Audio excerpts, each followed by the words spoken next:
వాడు జనసేవకుడై పెరిగిన వాడు లీడర్ లీడర్ జనం కోసమే ఒదిగిన వాడు జనం గుండెలో ఎదిగిన వాడు లీడర్ లీడర్ జనం బిడ్డగా మనసులు గెలిచి అనునిత్యం మన మేలును తలిచి నడిచేవాడు నడిపించువాడు లీడర్ లీడర్.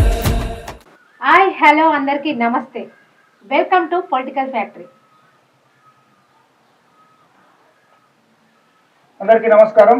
మనం ఈరోజు శంకరపట్నం మండలం ఇప్పలపల్లి గ్రామంలో ఉన్నాం. ఇక్కడ మన బొల్లెడ్ల కమలా జగన్ రెడ్డి గారు ఇక్కడ గ్రామ సర్పంచ్ అభ్యర్థిగా ఉన్నారు. వాళ్ళు పోటీ చేస్తా ఉన్నారు. వాళ్ళు ఇక్కడ సర్పంచ్గా ఎన్నికైన తర్వాత ఎలాంటి అభివృద్ధి కార్యక్రమాలు చేస్తారో, ఎలాంటి కార్యక్రమాలు తీసుకుంటారో వాళ్ళని తెలుసుకుందాం. నమస్కారం సార్. నమస్తే అమ్మా. నమస్తే అమ్మా. చెప్పండి, మీరు ఇక్కడ సర్పంచ్గా గెలిస్తే ఈ గ్రామానికి ఏం చేద్దాం అనుకుంటున్నారు? కొన్ని సిసి రోడ్లు రాని సిసి రోడ్లు వేపిద్దాం. ఇంకా ఇందిరా మైన్లు కొన్ని వచ్చినాయి, ఇంకా కొన్ని రావాలి అందరికి. సార్ మీరు చెప్పండి, ఇప్పుడు మీ మేడము ఈ ఎన్నికల్లో సర్పంచ్గా పోటీ చేస్తూ ఉన్నారు. భార్యకు భర్త తోడు ఉంటారు, హెల్ప్ చేస్తారు. సర్పంచ్ గెలిచినప్పుడు సహకారం ఉండాలి. మీరు ఒక విజన్తో ఉంటారు కదా, ఈ గ్రామాన్ని చేసినప్పుడు ఇది రిజర్వ్ అంటే జనరల్ మహిళా రిజర్వ్ అయింది కాబట్టి మనం మేడం నిలబెట్టిల్లు. అయినా వాళ్ళు మీ సహకారం వారికి ఖచ్చితంగా ఉండాలి ఈ గ్రామం డెవలప్ కావాలంటే. మీ విజన్ ఏంటి? అసలు మీరు ఈ గ్రామానికి ఏం చేద్దాం అనుకుంటారు గెలిచిన తర్వాత? ఫస్ట్ నాకు అవకాశం కల్పించిన కవాంపల్లి గారికి ప్రత్యేక కృతజ్ఞతలు తెలుపుకుంటున్నా. మేము చేసేది ఏంటంటే, ఫస్ట్ మాది పైలట్ ప్రాజెక్టు ఇంధన మిల్లుకు వచ్చింది. అందులో చాలా వరకు ఇళ్ళు వచ్చినాయి. ఇంకా రాని కూడా రెండో విడతల చేపిస్తాం. 100% ఊళ్ళో చేపిస్తాం. ఇప్పటికే 40-50 ఇళ్ళు కన్స్ట్రక్షన్ జరుగుతున్నాయి. ఇది మెయిన్ ఇల్లు మాత్రం మెయిన్. సీసీ రోడ్లు కొన్ని అసంపూర్తిగా ఉన్నాయి. వాటిని కూడా మొత్తం 100% చేపిస్తాం. ఇక మళ్ళీ ఏమైనా ఊళ్ళో ట్రాన్స్ఫార్మర్లు కానీ కథ కానీ వ్యవసాయానికి సంబంధించి ఏమన్నా లో వోల్టేజ్ ఉన్న బాబు కాడ అవి కూడా ఎక్స్టెన్షన్ చేపిద్దామని అనుకుంటారు. ఇంకా మా దగ్గర సీసీ రోడ్లు ఒక 60-70% అయినాయి. ఇంకా 30% ఉన్నాయి అంతే. వాటిని కూడా కంప్లీట్ చేస్తాం, ఇల్లు పూర్తి చేస్తాం. ఇంకొకటి ఏంటంటే, మెయిన్ కోతలు పెడుతున్నది కాబట్టి అది నా ఒక్కరితో అయ్యేది కాదు, గ్రామస్తులు అందరి సహకారంతో అది కూడా దాదాపుగా చేద్దామని అనుకుంటున్నా. అదైతే నేను ఒక్కరిని చేసే పని అయితే కాదు, అది అందరి గ్రామాలతో సహకారం ఉంటేనే అవుతుంది. ఇది మాత్రం మెయిన్ ముఖ్యమైన అంశాలు. ఇంకా అంటే మనకు విలేజ్లో యూత్ ఉంటారు, అంటే యువకుల కంటే ఉద్యోగాలు అంటే మీరు ఇవ్వలేరు, కానీ అంటే కొన్ని అంటే మనకు వేరే కంపెనీలను తీసుకొచ్చో, లేకపోతే వేరే కంపెనీల ద్వారా చేసి ఏదైనా కార్యక్రమం చేసి వాళ్ళకి ఉపాధి కల్పించో, లేకపోతే ప్రైవేట్గా ఏదన్నా ఇండస్ట్రీస్ చిన్న చిన్న కుటీర పరిశ్రమలు గురించి చేస్తారు. యూత్ కోసం ఏం చేయదలుచుకుంటారు? యూత్కు అవకాశాలు ఉన్న కాడ ఎక్కడైనా ఉద్యోగ అవకాశాలు కల్పించే ప్రయత్నం చేస్తాం. మళ్ళీ ఒకటి ఏంటంటే, గ్రామ పంచాయతీలో ఒక గ్రంథాలయం మాత్రం ఏర్పాటు చేస్తాం పక్కా నేను చదువుకోవడానికి. ఇప్పుడు పేపర్ కూడా వస్తలేదు. ఇప్పుడు ఈ మధ్యన పేపర్ సౌకర్యం, గ్రంథాలయ పుస్తకాలు చదువుకునే ఏర్పాట్లు కూడా చేస్తా. ఓకే మేడం, ఇంకొక ప్రశ్న. ఇప్పుడు ఒక మహిళగా మీరు సర్పంచ్గా ముందడుగు వేస్తున్నారు. మీ గ్రామంలో మహిళలకు ఎట్లాంటి అభివృద్ధికి మీరు ముందడుగు వేస్తారు? ఏ ఆపద ఉన్నా ముందరికి వస్తాం. సార్ ఇంకొక ప్రశ్న. ఇప్పుడు మేడంని ఒక మహిళగా సర్పంచ్గా ఎన్నుకోవడానికి మీరు ముందడ పెట్టారు. ఒక గ్రామంలో ఆడవాళ్ళకు కానీ మహిళలకు కానీ యూత్కి కానీ ఎట్లాంటి ఉపాధి కల్పిస్తారు? ఏ విధమైన హామీ ఇస్తారు మీరు? ఇప్పుడున్న స్వశక్తి సంఘాలు ఉన్నాయి కదా, వాటి బలోపేతం చేద్దాం. అన్న వాళ్ళకి ఏమైనా చిన్న చిన్న కుటీర పరిశ్రమలు ఏమైనా ఉపాధి అవకాశాలు ఉంటే వాటి కల్పిస్తూ కుట్టు మిషన్లు కానీ వేరే ఏదైనా కానీ వాళ్ళకు ఏ సహాయం అయినా చేయడానికి సిద్ధంగా ఉన్నాం. ఇప్పుడు మీరు సార్ ఒకటి, నేను ఇప్పటి వరకు మీరు ఇంతకుముందు గతంలో ఎవరు పాలకులు ఉన్నారు, సర్పంచ్ ఎవరు ఉన్నారు, నేను దాన్ని అడుగుతలేదు. ఇంతకుముందు మీ ఊర్లో మీరు గ్రహించిన సమస్యలు ఏమున్నాయి, ఈ ఊళ్ళో ఇంకా ప్రాబ్లమ్స్ ఏమున్నాయి, మొత్తము ప్రజలు ఎదుర్కొంటున్న సమస్యలు ఏమున్నాయి, వాటిని మీరు ఎట్లా పరిష్కరిస్తారు? సీసీ రోడ్ల సమస్య ఉండే కొంత, అది దాదాపు 50% అయిపోయినాయి. ఇంకొక 50% అదే మాకు సీసీ రోడ్ల సమస్య ఉంది. ఇక వేరే పెద్ద సమస్యలు అంటే లో వోల్టేజ్ కొన్ని ట్రాన్స్ఫార్మర్లు ఉన్నాయి, అవి ఉన్నాయి. నాకు రైతుల గురించి మంచి అవగాహన ఉండదు. నేను ఆదర్శ రైతుగా కూడా పనిచేసిన, అప్పుడు కూడా అందరికీ రైతులకు అందుబాటులో ఉండి అన్ని ఏ రకమైన సహాయం అయినా చేసినప్పుడు, ఇప్పుడు కూడా నేను అందరికీ అందుబాటులో ఉంటా. నన్ను అందరు నమ్ముతారని కూడా ఆశిస్తున్నా. ఆ నమ్మకంతోనే మేము బరిలో నిలబడ్డాం. ఇప్పుడు మీరు ఈ గ్రామస్తులను ఏం అభ్యర్థిస్తారు, ఏం అడుగుతున్నారు? ఇప్పుడు మీరు ఎన్నికల్లో నిలబడ్డారు, మీరు వారికి ఏం అడుగుతున్నారు? వాళ్ళను అంటే ఓటేసి ఏ గుర్తుకు ఏమంటున్నారు, మీరు ఏం చేయమని చెప్తున్నారు, ఏం అడుగుతున్నారో చెప్పండి ఒకసారి. మేము మా అభివృద్ధి మేము చేసే అభివృద్ధిని చూసి మళ్ళీ ఇదివరకు నా మంచిదనాన్ని చూసి మా ఉంగరం గుర్తుకు అత్యధిక మెజార్టీతోని గెలిపించవలసిన ప్రార్థిస్తున్నా. సార్, ఇప్పుడు మీరు కాంగ్రెస్ పార్టీలో ఉన్నారు. కాంగ్రెస్ ప్రభుత్వం వచ్చిన తర్వాత మహిళలకు ఫ్రీ బస్సు పెట్టింది. మీ గ్రామస్తులందరూ ఏం చెప్తున్నారంటే మా ఊరికి బస్సు లేదు, ఫ్రీ బస్సు లేదు, మేము చాలా ఇబ్బంది పడుతూ అంటున్నారు. మీరు సర్పంచ్ గెలిచిన తర్వాత ఇక్కడ బస్సు వేయిస్తారు? తప్పకుండా. ఇది మాకు ఇప్పటి నుంచి సమస్య కాదు, ఇది చాలా రోజుల నుంచి ఉన్నది. ఒకప్పుడు సాయిరెడ్డి గారు ఉన్నప్పుడు కూడా మాకు బస్సు వచ్చింది. బస్సు వచ్చిన తర్వాత కాలక్రమేణా జనం ఎక్కకనో అదేదో బంద్ అయింది. ఇక అంతలాగే బండ్లు ఇంటింటికి ఉండే వరకు అందరికి లేవు కదా బండ్లు. ఇప్పుడైతే చాలా మంది పిల్లలు అడుగుతారు ఫ్రీ బస్సు ఉంటే కాలేజీ పోవడానికి, అది ఇది ఉన్నది సమస్య.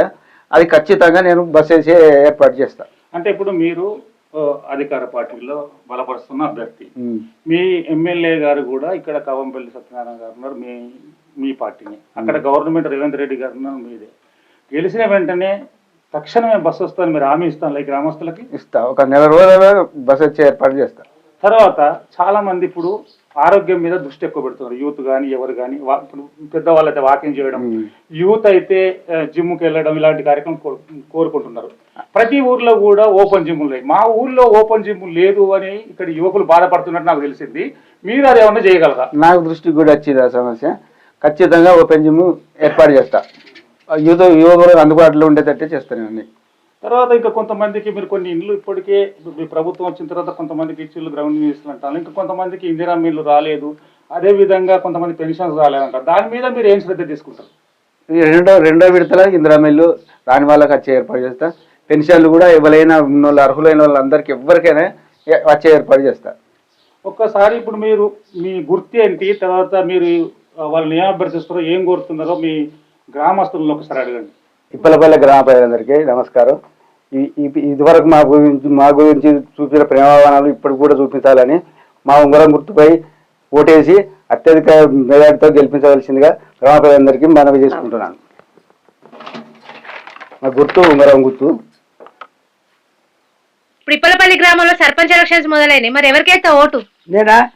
ఎవరు మా సహాయకాయ చేస్తే వాళ్ళకే. ఇప్పటిదాకా ఎవరు చేయలేదా? ఎవరు చేయలేదు, ఏమి కనబడుతున్నా చేసినవి వాళ్ళ దుబ్బైంది.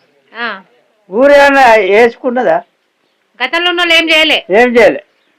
ఇప్పుడు ఎవరు పోటీ చేస్తున్నారు? ఎవరు? ఈ సర్పంచ్ గా జగన్ రెడ్డి పడేలు, కుర్మ శ్రీనివాస్. మరి ఎవరికి వెళ్తే మంచిది అంటావు? ఎవరన్నా వాళ్ళు మంచిగా చేస్తే వాళ్ళు అపాయం ఉంటే వాళ్ళకి వెళ్తారు. ఏం పేరు? సింగిరెడ్డి రాజిరెడ్డి. ఓకే, ఇప్పుడు ఇప్పలపల్లి గ్రామంలో సర్పంచ్ ఎలక్షన్స్ వస్తున్నాయి, మరి ఎవరికి ఓటేస్తావు? బురెడ్ల కమలా జగన్ రెడ్డికి. ఎందుకు? ఆయన గతంలో ఉమ్మడి అంబాల్పూర్ గ్రామంలో ఉప సర్పంచ్ చేసిండు. ఆయన అప్పుడు సేవలు కూడా మరవలేని బురెడ్ల కమలా జగన్ రెడ్డి వాళ్ళది ఒక తెరిచిన పుస్తకం. వాళ్ళ జీవితాలే, వాళ్ళు నిరంతరం ప్రజల కోసం సేవ చేస్తారు, తిరుగుతాడనే నమ్మకం మాకున్నది. గెలిపించినప్పుడు మాకు మిగిలిన సీసీ రోడ్లు కానీ ఇందిరమ్మ ఇల్లు కానీ చేస్తారని విశ్వాసంతో మనం ఉన్నాం. అందుకే ఆయనను అత్యధిక మెజారిటీతో గెలిపిస్తామని నమ్మకం మాకున్నది, విశ్వాసం ఉన్నది. ఇక్కడ ఇప్పలపల్లి గ్రామంలో ఇప్పుడు సర్పంచ్ ఎలక్షన్స్ ఉన్నాయి, మరి ఎవరికి వేస్తావు ఓటు? జగన్ రెడ్డి కమలా. ఎందుకు? మాకు వాళ్ళు మంచి వ్యక్తులు కాబట్టి ఇస్తాను. ఇక్కడ ఏమైనా సమస్యలు ఉన్నాయా? ఏ సమస్యలు ఏం లేవు. ఏం లేవు. అమ్మ, ఏం పేరు? నా పేరు మంజుల. ఓకే, ఇప్పుడు ఇప్పలపల్లి గ్రామంలో సర్పంచ్ ఎలక్షన్స్ ఉన్నాయి, మరి ఎవరికి వేస్తావు ఓటు? కమలా. ఎందుకు? ఆమె మంచిది కాబట్టి రోడ్లు అన్నీ కానీ మంచిగా వేయిస్తుంది, ఆమెకే గెలిపిస్తాం. ఉంగరం గుర్తుకే మన ఓటు. నా పేరు మందకళ. ఓకే, ఇక్కడ ఇప్పలపల్లి గ్రామంలో సర్పంచ్ ఎలక్షన్స్ మొదలైనాయి, మరి ఎవరికి ఓటేస్తారు? బొడ్లెడ్ల కమలా జగన్ రెడ్డి. ఎందుకు? ఎందుకంటే వారు మాకు అభివృద్ధి చేస్తారని నమ్మకం ఉంది కాబట్టి వేస్తాం. సరే, మీరు చెప్పండి, ఎవరికి వేస్తారు ఓటు? బొడ్ల జగన్ రెడ్డికి వేస్తాము. అది ఎందుకంటే ఈసారి జనరల్ వచ్చింది, 20 సంవత్సరాల వరకు అవి రిజర్వేషన్లు అన్నీ ఎట్లా అంటే ఊరికే రావు. జనరల్ వచ్చింది కాబట్టి మాకు కూడా ఇవ్వడం. మేము 2013 to 18 ఎలక్షన్ సర్పంచ్ చేసినాం. జనరల్ వచ్చింది కాబట్టి వాళ్ళకే పెట్టినాం. అభివృద్ధి చేస్తాను అవకాశం వచ్చింది కాబట్టి నమ్మకంగా పనిచేస్తారని భావిస్తున్నాం. ఇంకా గల్లులల్లా రోడ్లు ఉన్నాయి, మెయిన్లు అయిపోయినాయి, గల్లులల్లో ఉన్నాయి. వాళ్ళు ఏంటంటే ఎప్పుడు కానీ ఇంత పూర్తి కావాలని అప్పుడు ఉండే, ఏ గల్లి పోయినా గల్లులల్లా ఉన్నాయి పనులు. ఆ పనులు కూడా పూర్తి చేయాలని ఉన్నాం. మేము అప్పుడు ఇంకుడు గుంతలు గిట్ట చేసినాం. పనులు మేము చేసినా జనానికే తెలుస్తుంది. పూర్వ సతీష్. ఓకే, ఇప్పుడు ఇప్పలపల్లి గ్రామంలో సర్పంచ్ ఎలక్షన్స్ ఉన్నాయి, ఎవరికి వేస్తారు? మేము బుల్లెడ్ల జగన్ రెడ్డి కమలా అనుకుంటున్నాం. 100% ఆయన గెలుస్తారు. ఆయన మంచిదనం అందరికి ముంచాడు. 100% 200% గెలుస్తాడు. మీరు చెప్పండి, ఎవరికి మీ ఓటు? మా ఓటు గొర్రెట్ల కమల జగన్ రెడ్డి గారికి. ఆయన మా గతంలో ఉప సర్పంచ్ చేసినప్పుడు కూడా సాయిరెడ్డి పీరియడ్లో అప్పుడు ఫండ్స్ కూడా ఆయన తీసుకొచ్చాడు. అంబాల్పూర్లో సర్పంచ్ అయితే ఈ పలపలగడ ఉప సర్పంచ్ అయ్యారు. అందుకొరకు ఆయన ముందందులో పని చేయగలుగుతాడు, పని చేసి కూడా చూపిస్తాడు. ఏం పేరండి? కాతుబండ్ల మహేందర్. ఓకే, ఇప్పుడు ఇప్పటిపల్లి గ్రామంలో సర్పంచ్ ఎలక్షన్స్ ఉన్నాయి, ఎవరికి వేస్తారు ఓటు? బొలేళ్ల కమల జగన్ రెడ్డి. ఎందుకు? మంచి పనులు చేస్తాడని నమ్మకంతో ఓటేస్తాం.